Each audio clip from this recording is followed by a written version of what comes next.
Wish we were able to talk to the folks outside, but we're keeping our social distancing and playing by the rules. Good afternoon, everyone. To me and to Kamala, this is an exciting day. It's a great day for our campaign, and it's a great day for America, in my view. Over the past several weeks, I've had the incredible privilege of meeting and spending a good deal of time with a group of talented women leaders, all of whom are qualified to be president. With each one, the more I learned about them, the more I talked to them, the more impressed I was, even though I knew them before. I want to thank each and every one of them for being part of this process, and I look forward to working with them as we rebuild this country to get elected and once we are elected, God willing. I approach this with a seriousness of purpose and of mind because this is a serious moment for our nation. We're at one of those inflection points. You've heard me say that before in our history. A life-changing election for this nation. And the choice we make this November is going to decide the future of America for a very, very long time. And I had a great choice, great opportunities. I had a great choice, but I have no doubt that I picked the right person to join me as the next Vice President of the United States of America, and that's Senator Kamala Harris. You know, and it seems Americans all across this nation, at least at the outset here, agree with me. Yesterday, we had our best grassroots fundraising day of the campaign, more than double our previous record, and in doing so, we set a single-day record for online political fundraising, and I think I know why. So I hope that you'll join us as well, those of you who listen today. Go to joebiden.com today. $5, $10, whatever. Kamala, as you all know, is smart. She's tough. She's experienced. She's a proven fighter for the backbone of this country, the middle class, for all those who are struggling to get into the middle class. Kamala knows how to govern. She knows how to make the hard calls.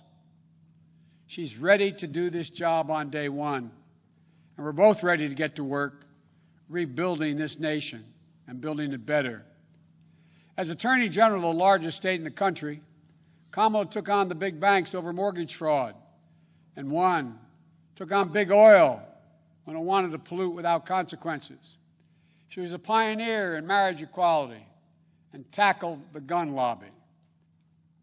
You know, we've all watched her in the United States Senate go toe-to-toe with Trump officials, trying to hide the truth, asking the tough questions needed to be asked, and not stopping until she got an answer. And when none was forthcoming, it was obvious what the answer was. As a member of the Intelligence Committee and the Judiciary Committee, she's been the center in the middle of the most critical national security challenges our country faces. Well aware of all the threats to this nation and ready to respond to them. And as a child of immigrants, she knows personally how immigrant families enrich our country, as well as the challenges of what it means to grow up Black and Indian American in the United States of America. Her story is America's story, different from mine in many particulars, but also not so different in the essentials. She's worked hard. She's never backed down from a challenge. And she has earned each and every of the accolades and achievements that she has gained, many of them often in the face of obstacles that others put in her way, but never quit. And this morning, all across the nation, little girls woke up, especially little Black and brown girls, who so often feel overlooked and undervalued in their communities. But today, just maybe, they're seeing themselves for the first time in a new way as the stuff of president and vice presidents.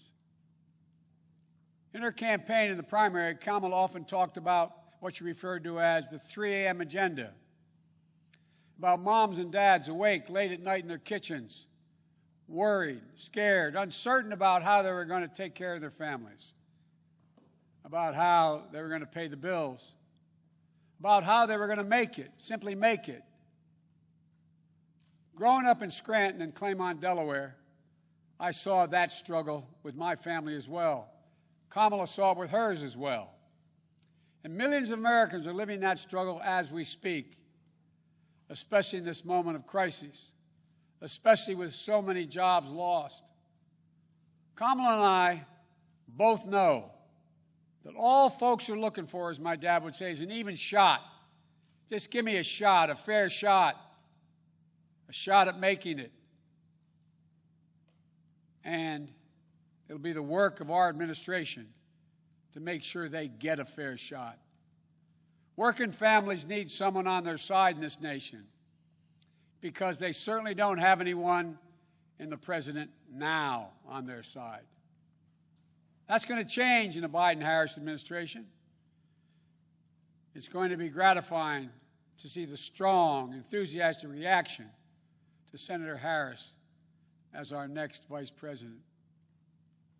You know, it comes from people all over the country. It's already occurring. All over the country. All ideological views, all backgrounds. Events, of course, we are predictable, some of them.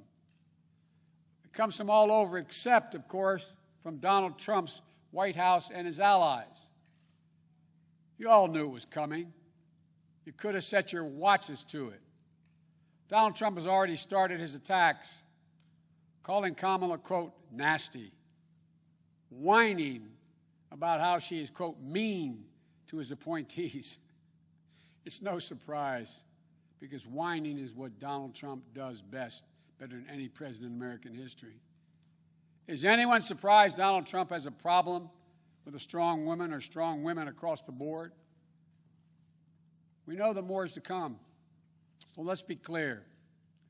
If you're a working person, worried about whether or not you'll have a job to go to, whether or not you'll be able to pay your mortgage, pay your rent, worried about the poison in the air you breathe, the water you drink, worried about your civil rights, even your basic right to dignity, which is under attack with this administration. Kamala Harris has had your back, and now we have to have her back. She's going to stand with me in this campaign, and all of us are going to stand up for her. On January 20th, 2021, we're all going to watch Senator Harris raise her right hand and swear the oath of office as the first woman ever to serve in the second highest office in America, in this land. And then we're going to get to work fixing the mess that President Trump and Vice President Pence have created, both at home and abroad, through 4 years of mismanagement and coddling of terrorists and thugs around the world. Not only will America dig itself out of this hole they put us in, we're going to build back, and we're going to build back better. We have a public health crisis. While he's in court trying to do away with health care.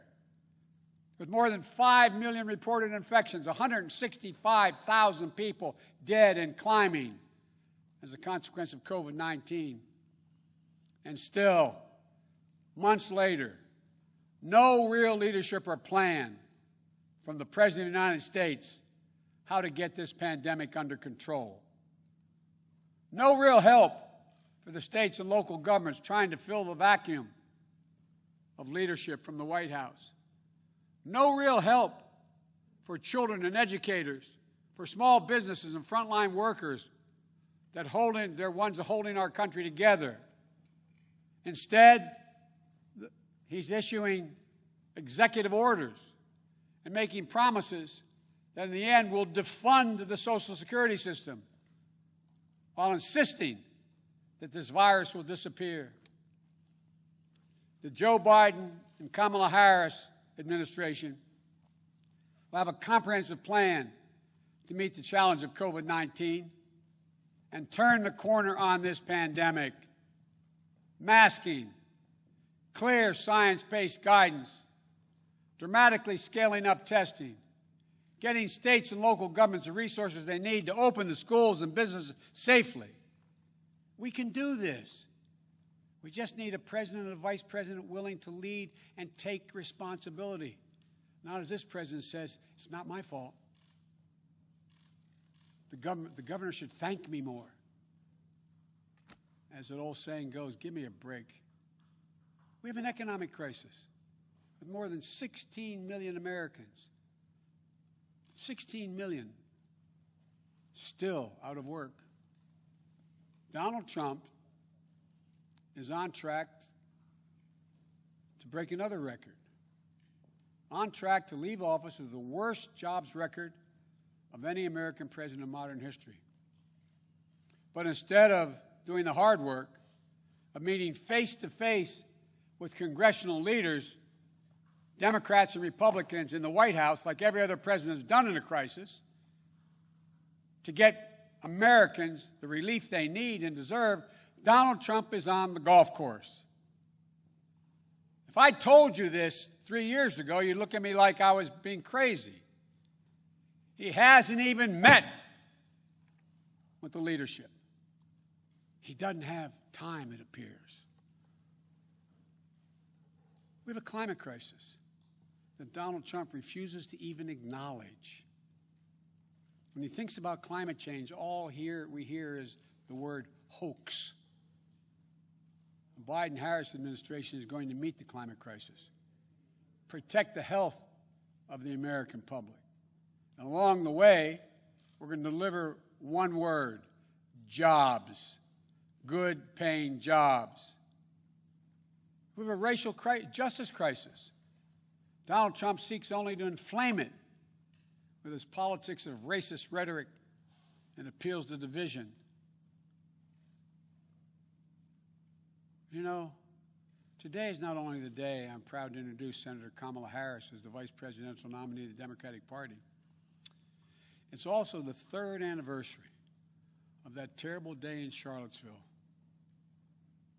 Remember what it felt like to see those neo-Nazis? Close your eyes. And those Klansmen, white supremacists, coming out of fields, carrying lighted torches, faces contorted, bulging veins, pouring into the streets of a historic American city, spewing the same anti-Semitic bile we heard in Hitler's Germany in the 30s. Remember how it felt to see a violent clash ensue between those celebrating hate and those standing against it? It was a wake-up call for all of us as a country. For me, it was a call to action. My father used to say, silence is complicity, not original to him, but he believed it. At that moment, I knew I couldn't stand by and let Donald Trump, a man who went on to say, when asked about what he thought, he said there were very fine people on both sides. Quote, very fine people on both sides. No president of the United States of America has ever said anything like that. See him continue to attack everything that makes America, America. I knew we were in the battle for the soul of the nation. That's when I decided to run. And I'm proud now to have Senator Harris at my side in that battle because she shares it with the same intensity I do. For she's someone who knows what's at stake. The question is, for all Americans to answer, who are we as a nation? What do we stand for? And most importantly, what do we want to be? You know, someone who knows that the future of this country is limited only by the barriers we place on our own imaginations, because there's nothing Americans cannot achieve when we put our minds to it, when we do it together. One of the reasons I chose Kamala is because we both believe that we can define America simply in one word: possibilities. Possibilities. Let me say it again. Possibilities. That's America. That's what sets this nation apart, is that everyone everyone, the ability for everyone, and we mean everyone, to go as far and dream as big as hard work and their God-given ability will take them. When I agreed to serve as President Obama's running mate, he asked me a number of questions, as I've asked Kamala. But the most important was, he said to me, he asked me what I wanted, most importantly. I told him I wanted to be the last person in the room before he made the important decisions. That's what I asked Kamala.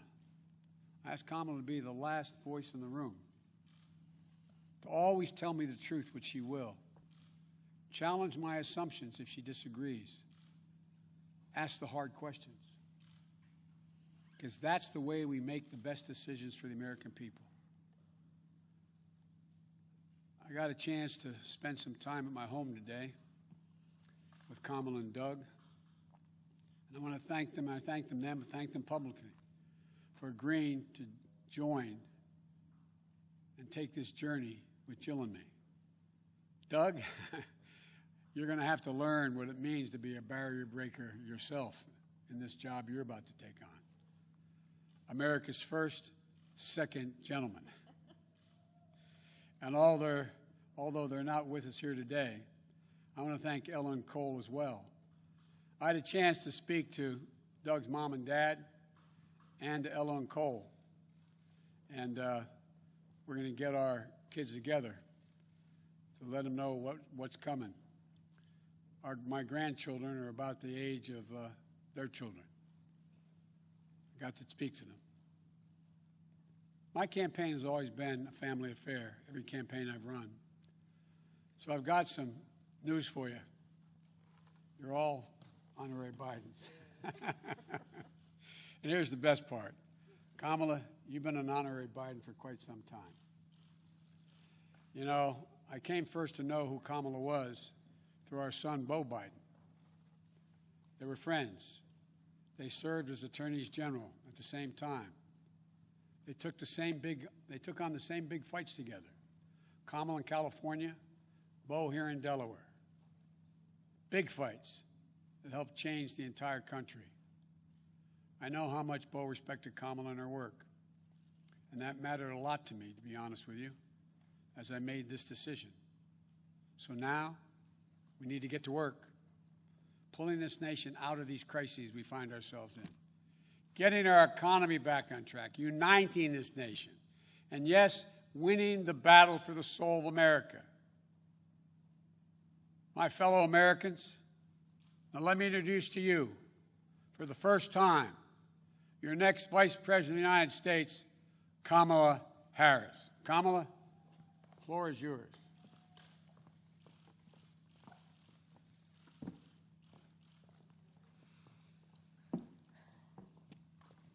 What do you want? Here you go. Thank you, Joe. Thank you. Thank you, Joe. As I said, Joe, when you called me, I am incredibly honored by this responsibility, and I'm ready to get to work. I am ready to get to work. After the most competitive primary in history, the country received a resounding message that Joe was the person to lead us forward. And Joe, I'm so proud to stand with you. And I do so mindful of all the heroic and ambitious women before me, whose sacrifice, determination, and resilience makes my presence here today even possible. This is a moment of real consequence for America. Everything we care about, our economy, our health, our children, the kind of country we live in, it's all on the line. We're reeling from the worst public health crisis in a century. The president's mismanagement of the pandemic has plunged us into the worst economic crisis since the Great Depression. And we're experiencing a moral reckoning with racism and systemic injustice that has brought a new coalition of conscience to the streets of our country demanding change. America is crying out for leadership. Yet we have a president who cares more about himself than the people who elected him. A president who is making every challenge we face even more difficult to solve. But here's the good news.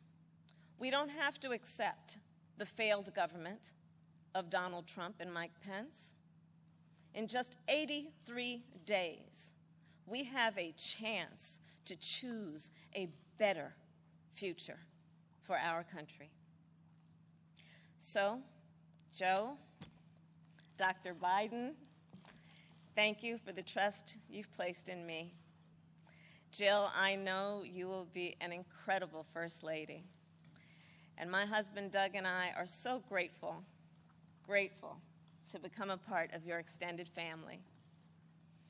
And ever since I received Joe's call, I've been thinking, yes, about the first Biden that I really came to know, and that, of course, is Joe's beloved son, one of his beloved sons, Bo.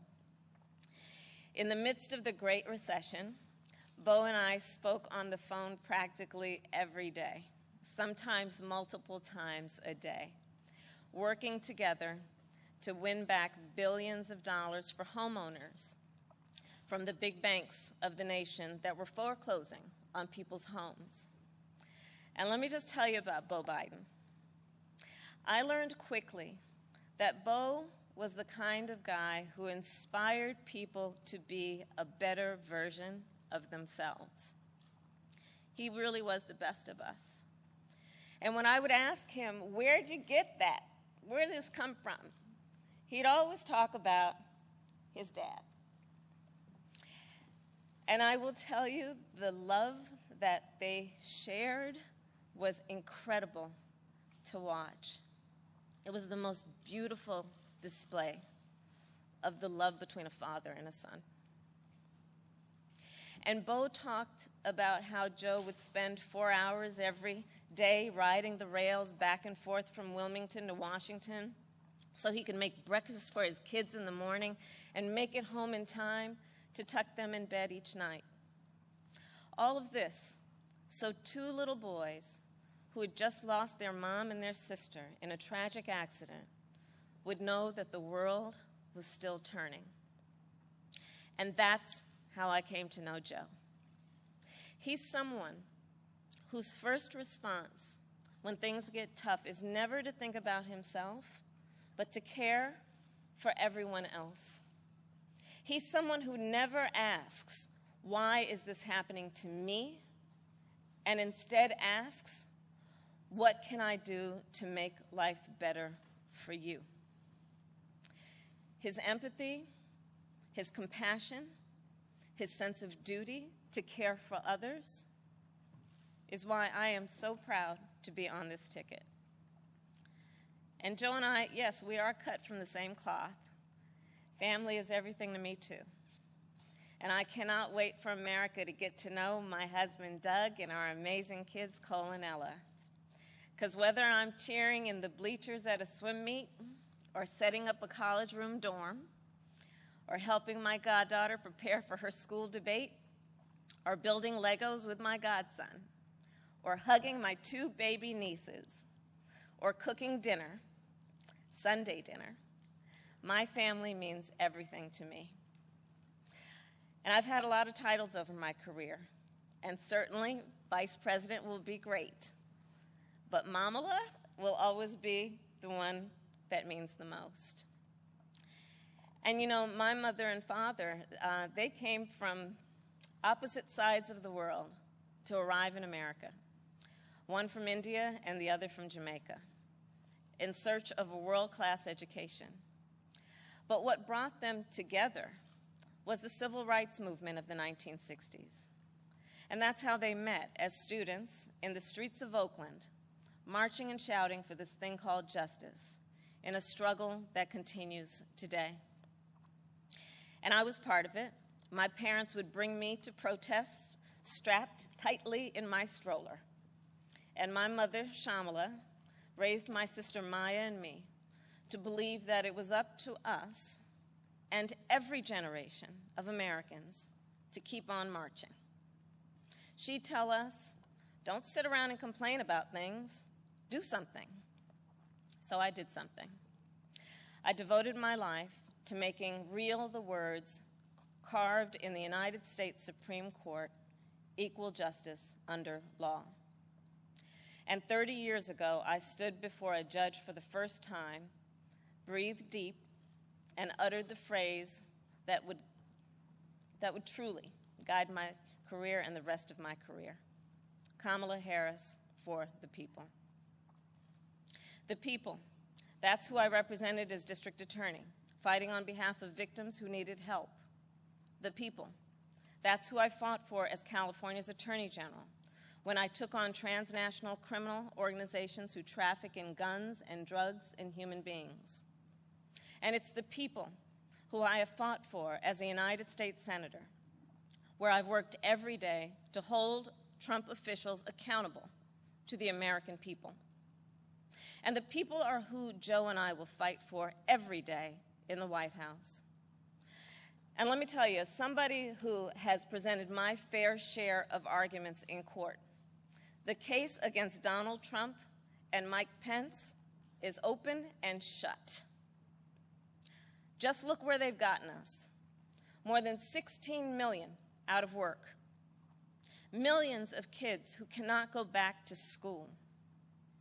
A crisis of poverty, of homelessness, afflicting Black, brown, and indigenous people the most. A crisis of hunger, afflicting 1 in 5 mothers who have children that are hungry. And tragically, more than 165,000 lives that have been cut short. Many with loved ones who never got the chance to say goodbye. It didn't have to be this way. 6 years ago, in fact, we had a different health crisis. It was called Ebola. And we all remember that pandemic. But you know what happened then? Barack Obama and Joe Biden did their job. Only 2 people in the United States died. 2. That is what's called leadership. But compare that to the moment we find ourselves in now. When other countries are following the science, Trump pushed miracle cures he saw on Fox News.